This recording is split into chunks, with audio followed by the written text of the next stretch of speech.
If you guys want coins for FC24, make sure you check out MMOEXP.com. Their link is down in the description. They're very fast, they're very cheap, they're very reliable, and if you use my code Rema, you can get yourself a lovely 5% discount. So, what's up guys, it's Ash here and welcome back to a brand new video. In today's video guys, I'm going to be showing you my custom tactics for the 4-2-3-1 that helped me go 18-2 in the FUT Champions Finals. Not too bad considering how bad the new gameplay patch is on this newer account that we've started. So yeah, I hope you guys enjoy these tactics. I hope they help you out, and yeah, let's get right into the video, guys. Alright then guys, so starting off with the tactics, pretty similar to most weeks, I'll be honest, but we're going to go through them anyway, as well as the player instructions. So for the defensive style, as always guys, I like this on balanced, as it does give me the best control over my defense. So when I want to press, I can, and then when I want to, you know, drop off and be a bit more passive, I can also do that. For the defensive width, guys, I like this on 45 because I find it to be really nice, narrow and compact, but at the same time it still has that width to cover the wider areas in case an opponent goes for an attack down the wing. So I like 45 width, but you guys might want to tweak that. For the depth, guys, we have this on 71.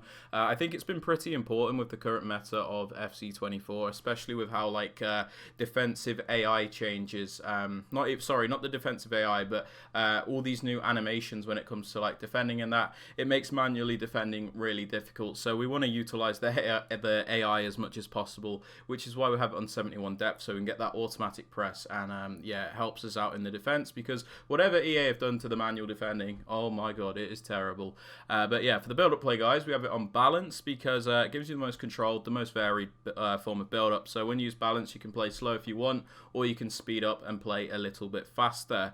For the chance creation, guys, you guessed it, direct passing. Direct passing is very important because it's the only setting which will consistently work in the meta of this game. So your attackers will make these runs, defenders will follow the attacker making the run, and then your attack will track back once the defender has overcommitted. So there's a lot of space between them, and then you can just, you know, sweat it to them or whatever. Another thing about direct passing is your attacking players often back up against the defensive players, meaning you can take them on in like that 1v1 type scenario, which is very overpowered in this game, or as Inception likes to call it, Mortal Kombat style or whatever. But yeah. For the width, guys, on the attack, we have it on 56. This is because it's not too wide and it's not too narrow. Really nice and balanced. Not a specific number you need to use, but this is just what we've been running with. For the players in the box, guys, we have it on 5. Bang in the middle. This is so we can get a few players into the box, but we don't overcommit everybody. And then for the corners and the free kicks, guys, we just leave these both on 1, but you can do whatever you want with that.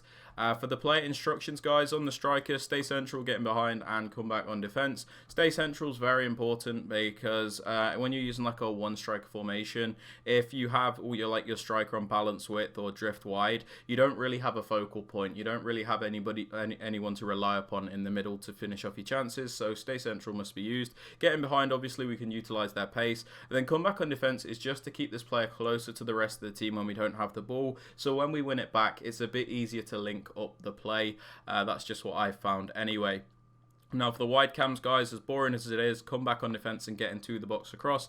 Come back on defense on both of them, as it makes it defending like a 4-man midfield like shape with these players coming back to defend as a right mid and a left mid. Makes us really nice and defensively sound, and it also makes building up a little bit easier at times when we get the ball back because the team's a bit closer together. Get into the box across as well is also utilised, so we can, you know, get these players into the box without them hesitating. For the central cam, we just leave them on, get into the box across. And then for the left CDM, guys, my more defensive minded one, we pop them on stay back, cut passing lanes and cover centre. Really defensive settings. We obviously don't want this player flying forward if he's more defensive. Cut passing lane, so he's always looking to break up the play, and then cover centre, so he covers the middle. For the right CDM, guys, my more box to box, we leave them on the default settings and then pop them on cover centre. Default settings because they are box to box, so we don't just want them to defend, we want them to attack as well. They have a bit of freedom. And then cover centre, so like the other CDM, they will cover that middle area.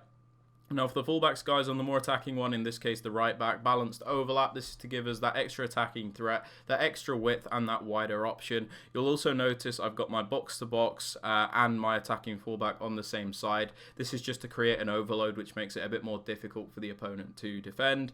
We also have the left back, the more defensive minded one, on stay back and overlap, so we always have at least 3 defenders back at a time, but when we send them on the run forward, they'll make the overlapping runs to add that extra width. For the 2 centre backs, we leave them alone, and then attempt a keeper, we also leave them alone. But yeah, guys, they're my tactics and instructions for the 4-2-3-1. If you guys have enjoyed or found it useful, please be sure to drop it a like, sub to the channel if you are new, and don't forget to turn on notifications. And with all that aside, guys, I hope you have a great rest of your day, and I'll catch you all in the next video. Peace.